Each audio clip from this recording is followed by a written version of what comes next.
Here's what a good day at the Chum Bucket looks like. If you've already eaten, well, you might want to make room for seconds, because we are tasting Bikini Bottom's sensational new upscale eatery, Chum Bucket. Yeah, I'm fooling no one. That was thanks to Squiddy. Here's the Chum Bucket on a regular day. Look at this place! I'm any plankton. You ever hear of spring cleaning? Any business that's opposite the Krusty Krab is gonna suffer, but boy, the Chum Bucket is one dry business. I know he's underwater, but it's not the ocean plankton swimming in, it's debt. But just how much debt has the little guy got? Well, today we're gonna find out because I'll be crunching the Chum numbers to see what his final bill is. And to do that, we gotta start with seeing how much the Chum Bucket makes in sales per year. Now, a lot of you guys are probably thinking the Chum Bucket's a ghost town. Well, you'd be right. In the first SpongeBob SquarePants movie, we hear Plankton say this. Not fair! Krabs is being interviewed by Birch Perkins and I've never even had one customer! Jeez, Plankton, I know you don't have any customers, but get a cleaner or something. Also, relax, you're gonna pull something. Now, when this movie came out in 2004, it was just after the third season of the show, and in the fourth season, we find out that Plankton has actually had a customer before. What's the point? Do you know when the last time I had a customer was? Actually, I can't recall you ever having a customer. Well, there he is! Okay, well, that's not a paying customer. It's a decaying customer. Come on, Ozzy, come on, please, give me something. Plankton's first fish customer is none other than Nat Patterson. And boy, does this guy like chum. Oh no, please don't sue me! I can't believe someone actually enjoys my chum! I mean, it's kinda a surprise that he's never been to the restaurant before, but I'll let it slide for the sake of cohesion. Because this guy isn't just your regular, everyday customer. He's an everyday customer. How about I have another? You betcha! Boy, I cannot believe how good these things are. Did that work? Did you get what I meant by that last line? Anyway, Krabs can't take the fact that Plankton is stealing even one customer away from him, so he tries to steal Plankton's chum formula, but while the tiny terror catches him in the act, Nat appears with a hunk of cash. I can't eat another bite of that slop, no matter how much you pay me. I have eaten 10 of those things, and I've already had to go to the doctor twice. Aw man, just when I thought Plankton was getting a steady revenue stream in. Turns out Karen had been paying Nat all along, so we can't count any of his money spent towards income. It's about time all Plankton got some good luck though, isn't it? Well, that's exactly what happens in Lame and Fortune. When a fortune cookie tells a customer at the Krusty Krab if they eat at the Chum Bucket, they'll live forever. Now, most fortune cookies are a bunch of baloney, but it seems like these ones actually come true. Something wonderful is about to happen to you. I love puppies! Thanks, fortune cookie! Obviously, Plankton sees the cookie craze and whips up a batch of his own fortune cookies. Enjoy your new fortune cookies, Krabs! For once, Plankton has to see customers rolling in, but he doesn't have the quality of food to keep them happy. But hey, if you want to live forever, I guess you gotta pay the price. Forever if you eat at the Chum Bucket! Let's eat at the Chum Bucket! Krabs and SpongeBob appear in the Chum Bucket to admit defeat with the Krabby Patty formula, but because of how many people are at Plankton's restaurant, it's a little difficult to get to him.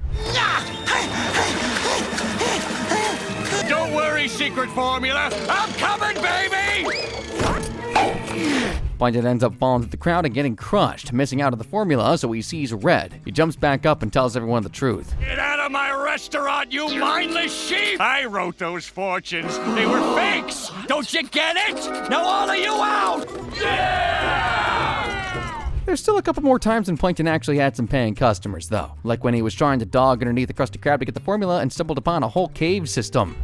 What happened? Well, right before you started making your own decisions, I was about to say we're digging right above an underground cave. Pretty beautiful, huh? Well, he's not alone in that cave, and they're not too happy about Plankton breaking into their home.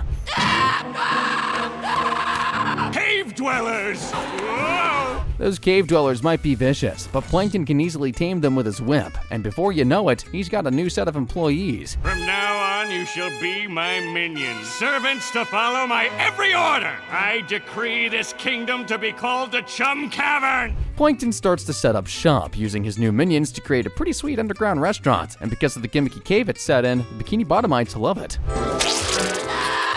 You know, this stuff is hideously inedible, but your decor is so amazing I can't resist spending my money here. See? Plus, those cave dwellers give the place an authentic feel, and they're nicer than Squidward, so there's always that. Not even SpongeBob can resist trying out Plankton's new venture. 2 orders of chum nuggets, please. That certainly is chum, and such steamy chumminess deserves recompense. Oh, I'll take that. Man, he is raking it in. Wherever money's flowing, Mr. Krabs won't be far away. And when he finds out Plankton is stealing his customers away, he heads down to the cave to sell Krabby Patties. What are you doing here? I'm here to steal back my customers with the savory flavor of a Krabby Patty. Now go get it. Plankton is pretty annoyed, as you'd imagine, so he tries to trap Krabs underground with his drill, and the pair of them try to trap the other. Until they're both trapped.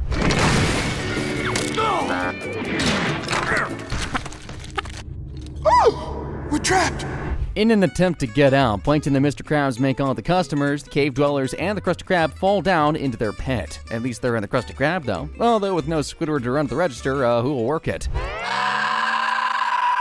The last time I want to look at where the Chum Bucket had customers is probably its most successful period in its history, when Plankton uses Plan Z to steal the Krabby Patty formula for real this time. Round, but I've got Krabby Patties to make. Over at the Chum Bucket, Plan Z, I love you! With the formula in its possession and the Krusty Krab out of order because Krabs is frozen solid and SpongeBob is away trying to get Neptune's crown to save his boss's life, Plankton is free to serve patties to the public. With an incredible news flash, Plankton is selling Krabby Patties at the Chum Bucket. How is this possible? Let's find out. Excuse me, Plankton.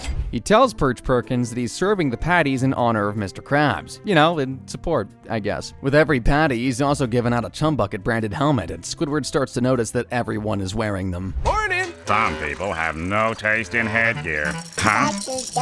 Babies, too? He knows something is up straight away, so he marches down to the Chum Bucket to see what the big idea is. Krabby Patties, eh, Plankton? That's right, Squidward.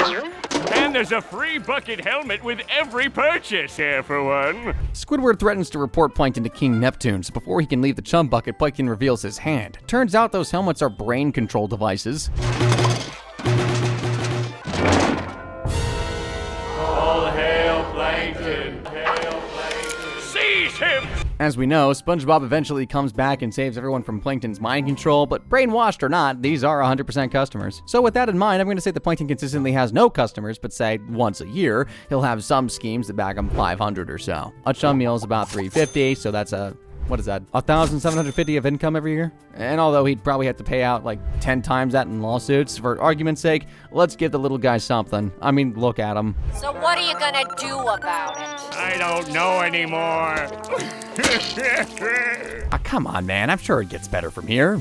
I'm not sure how a business with $1,750 of yearly income and loads of expenditure gets better, but you gotta have a positive attitude, man. We're working that PA system. And speaking of expenditure, let's take a look at what it cost him to keep the Chum Bucket operation in action. On the bright side for Plankton, he doesn't have any employees to pay. And no, I'm not counting the time SpongeBob worked for him for like a day. I'm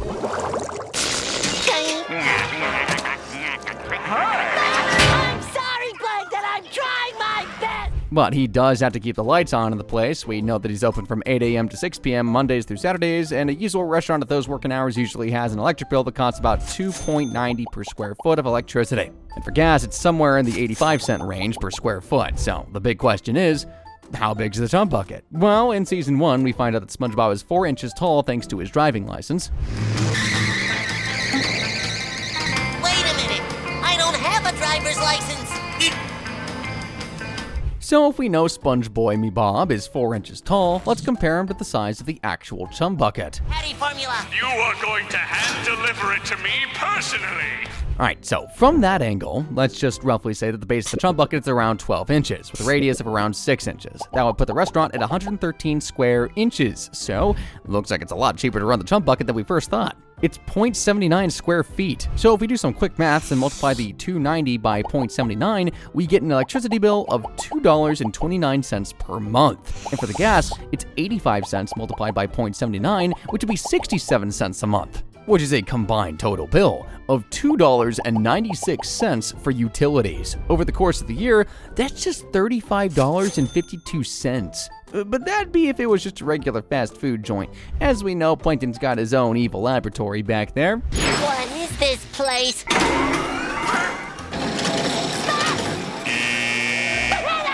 so we gotta take into account the power needed to run all those gadgets and gizmos. Now, a small robotics lab in the real world spends about $17,000 in electricity per year. Taking the scale into it, I'd say Plankton's probably closer to $12,000 a year, so let's add that to his fast food monthly total, giving us a $12,035.52 bill a year. There's some other costs too. Obviously, a lot of the time he doesn't have a customer, but Plankton's got to keep the place regularly stocked with chum. That stuff don't stay fresh forever. Like, take a look at this.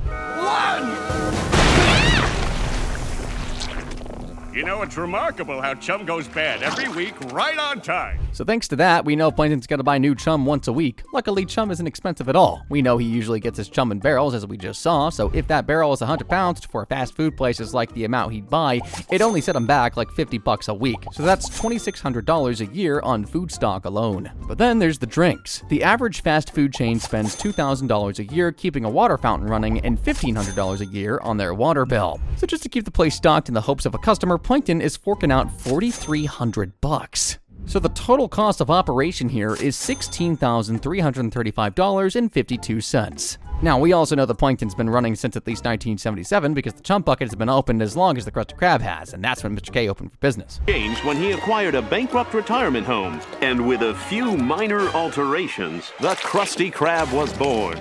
It was even an already well-established restaurant before SpongeBob was born. I don't know. This doesn't look like a family restaurant. Oh, well, what do you think, baby? Would you like to eat here?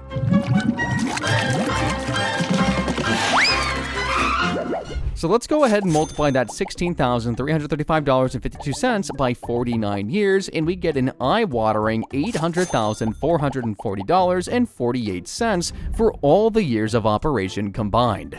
Plankton's way ahead of me. We're gonna dive into his personal expenses now, and first up, there's no rent, because he lives in the Chum Bucket. So, typical day of failure, I see, huh, darling? Oh, can it, computer wife? Can't you see I'm exhausted? Why don't you go make yourself useful and synthesize me up some grub? Hey, in this economy, saving rent is not a bad thing. So there's no expense here. There's also no expense at this food, considering all he eats is holographic stuff. I'm not even joking. Holographic meatloaf? My favorite! Plus, he's practically microscopic, so not like he needs a lot of food to begin with. But then again, it does explain why he's obsessed with having a Krabby Patty. All secretly steaming between two fluffy seaweed seed buns. Yes! Hey, at least we know that the electricity bill is being put to good use. There are some other personal expenses we gotta include, though, like, say, the fact that Plankton uses contact lenses because wearing glasses hasn't exactly gone so well for him in the past. Recognize me wearing these glasses? A pack of 6 personal contact lenses will set you back about $25 a pop. So let's say he buys a box a week, considering the restaurant is only open for 6 days. That is $1,300 a year, specifically for his one eye. So since 1977, when the Chum Bucket opened, that is $63,700. I bet he's glad he's only got one eyeball. There are a couple more personal expenses I wanted to go through, though, like the fact that Plankton has some pets. The first one we meet in season 1. SpongeBob, this is my lab. Not sure how he's got a dog on the land that he looks after from under the sea, but I ain't arguing. From the looks of that good boy, I'd say he's about 5 years old, and for food, vet, care, toys, any other general costs, the average expense of a dog of that age is about 12,375 bones, but he's got another one. That right there is Spot. Now, Spot is a very interesting dog because he's not a dog. He's an amoeba, which means he doesn't need feeding, as he'll munch on anything microscopic on the ground. He doesn't need any vet care because he'll live without any oxygen, without water. Heck, he's near indestructible. However, Plankton did pick him up from the animal shelter, so that's a one-time payment of $150. Now, while Spot may be cheap, I can tell you what isn't.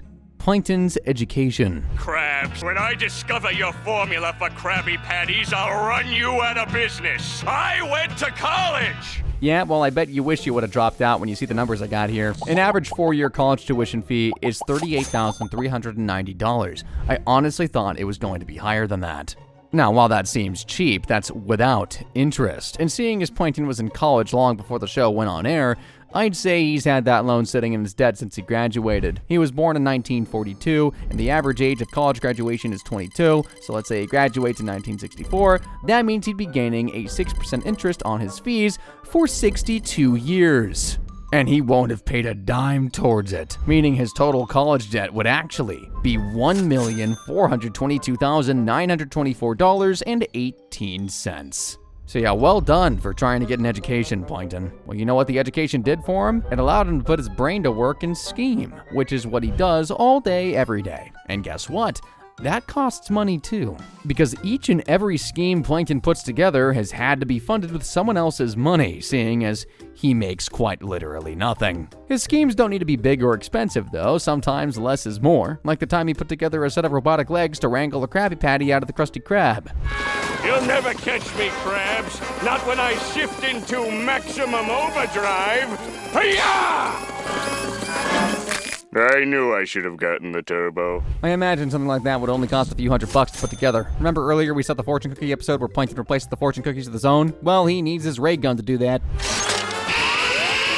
Enjoy your new fortune cookies, Crab. It's just a rudimentary laser device that he's plastered onto a mobile antenna. It's guerrilla weaponry and probably would be a little more expensive to put together. Ray guns like that obviously don't exist in the real world, but I'd happily say the Plankton forked out at least $5,000 on this device. Let's crank up the complexity of his devices now, because I want to talk about his mind control plug. Yeah. Now it's time for a little wakey-uppy. Morning already? And it's not faulty either. This thing works like a dang charm and makes SpongeBob do Plankton's bidding in no time flat. I feel a little funny today. Yeah. It even comes with its own built-in speaker system. Shut your mouth, you mediocre clarinet player. Mediocre? You pretentious little insignificant artist. Your sniveling creations are worth less than a protozoan's waste. We'll come back to this episode in a little while, but as you can see, it's a pretty impressive bit of kit. I think the best real-world example, even though it's not exactly the same, is Elon Musk's Neuralink. And each chip implanted into the brain costs $50,000. This is just a taste of the small end of Plankton's schemes, because boy, it sure does get a lot more expensive from here on out. Going back to the brain control episode, we also see Plankton debut a pretty expensive analyzer. Analyzer. It tells the ingredients of whatever I put into it. Seaweed, 50% sea, 50% weed. Pretty nifty, although Plankton probably isn't a fan of this device because, well, you'll see. Oh boy. Plankton, 1% evil, 99% hot gas. So the closest thing to a doohickey like that in today's world is a near-infrared spectroscopy machine, and they retail for about $85K on average. They more or less do the same thing that Plankton's here does, so it's a good match, I'd say. Let's take things to a whole new level, with Plankton building a full-scale robot of SpongeBob. Or should I say Robot Bob Sponge Pants? I put the brain in the robot, you know. Although I gotta say, it's not Plankton's best work because this robot won't even listen to him. What I want, and I want you to make me a Krabby Patty! Response, why don't you ask me later? What? Get welded. Wait! I command you make me a Krabby Patty! I guess that serves you right for stealing SpongeBob's brain, Plankton. Now, advanced humanoid robots today that are on the cutting edge are probably going to be costing upwards of $200,000. Plankton's is slightly more advanced, though, as it uses actual brains to power the system, which obviously we can't do because of how unethical that would be. So for argument's sake, let's add another $50K and say this robot would cost about 250 bones to put together. That's right. I am Krabs, your boss, your ruler, your master.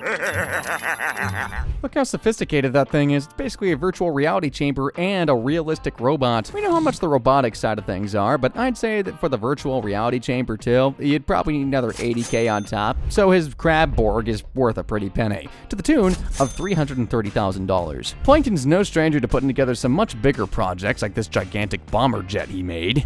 Welcome to Air Plankton. Please put your seat backs and tray tables up as we're now approaching our final destination. While this is impressive, Plankton's bomber isn't a commercial plane or incredibly advanced. It's just big. Still, though, planes of this size, the capacity of ammo it's carrying and stuff usually go for about, I don't know, $4 million. It might be a big brute of a plane, but it's no match for SpongeBob's potato power. Gonna take a lot more than potatoes to bring this baby down. Oh maybe not. As Plankton's plane falls from the sky, another one of his inventions take over. And this time, it's even more scary for SpongeBob and Patrick. He's got a tank!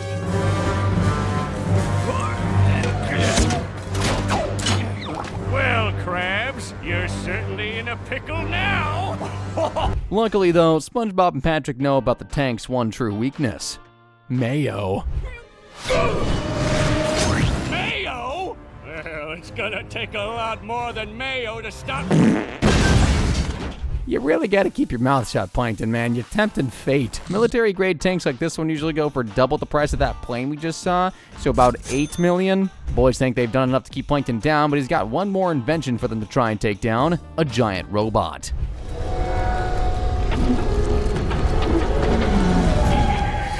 I just remembered, I don't work for Mr. Krabs. They don't need to stop it, though, because Plankton didn't fill it with enough gas.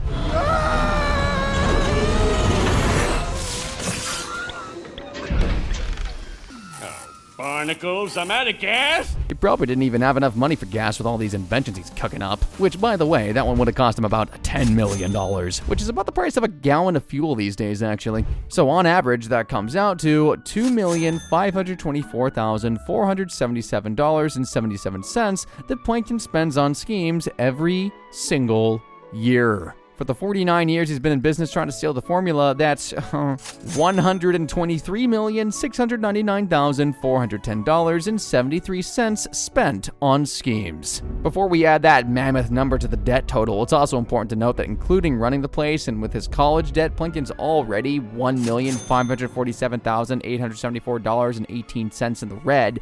But when you add the cost of his schemes, that balloons to a grand total debt of $125,247,284.91. Honestly, I'm speechless.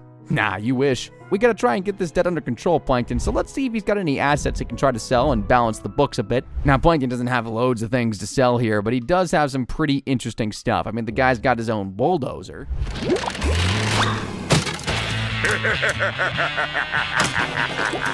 Okay, so it's not a full-sized bulldozer, but it's gotta be worth something, right? I think even as a novelty toy, this thing is fully operational, so it gotta fetch at least like $5 grand, maybe. Plankton does have some more life-size vehicles, though, like his Chum Mobile, which is just a floating fist. You can't talk to my son that way! Who do you think you are? I'm Plankton, you old hag, and your son smells like boogers. Hey, I'd be that mean if I was over 100 million in the hole, too. That's also his mobile catering unit, to give it its fancy name, which is state-of-the-art. Controls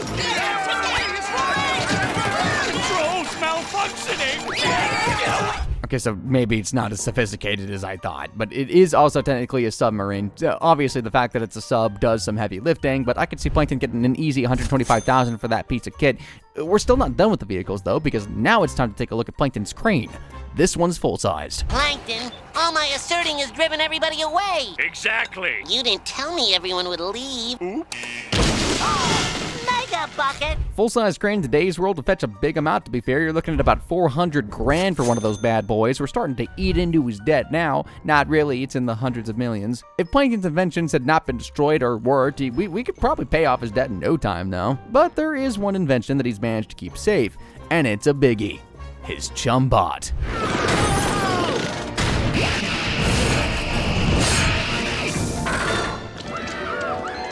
It's obviously capable of terrorizing countries, but Plankton uses it to show Mr. Krabs' mom how much he likes her. This thing is fully mobile, has basic integrated AI, laser cannons, it can do it all. And since he didn't lose this invention, it is one huge asset. I'd estimate this being somewhere in the $10 million ballpark, which means after selling a few of his assets, Plankton would manage to claw back about $10.53 million, but we still need a whole lot more to pull Plankton completely out of debt. I mean, there are a couple more things he could do, like he could sell the Chum Bucket. Sure, it's a ghost town, but it's in some prime real estate. It's by the Krusty Krab. I think a fair price for the Chum Bucket in terms of property alone is about 250 grand, which doesn't quite bring us up to the number, but there is one more thing Plankton could sell. His wife. It's because, unlike you, he's a good businessman.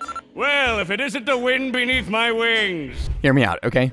Karen is like the most advanced form of AI on planet Earth, like even in today's world. She's an AGI, if anything, Artificial General Intelligence, which is basically a system that has full autonomy over itself. I was just trying to make myself pretty for you, but do you even care? All you ever ever do is make stupid schemes about stupid sandwiches. Thanks to her, Plankton got the closest he ever came to snatching the formula off of crabs. You know, Plan Z. Z? Z, the letter after Y. W, X, Y, Z. Plan Z, here it is! And you know what they say, behind every great man is a great woman. Now, the pricing here is gonna be pretty mind-blowing. If Plankton chose to sell Karen, it'd be like him selling the internet in 1995. Over 100 billion has already been spent trying to get to that level. You're looking at something unfathomable, like 500 billion at least, if he sold her. But is it really worth selling your soulmate? That's the billion-dollar question. I don't think anything is ever going to make Plankton truly happy unless he gets that pesky formula in his mitts finally. So I think what he'd do is keep going, gambling with his and Karen's future in the hopes that he gets lucky one of these days. Which means if he does sell what assets he has, he could take about $11,080,000 off his debt, leaving him with only $114,167,284.91 that he'd still have to pay, but, you know, it helps, I guess. If you liked watching me rack up Plankton's credit history, then I'm sure you'll love the video that's popping up on screen right about now. Go on, give it a watch, and I'll catch y'all on over there. As always, guys, thank y'all very much for watching.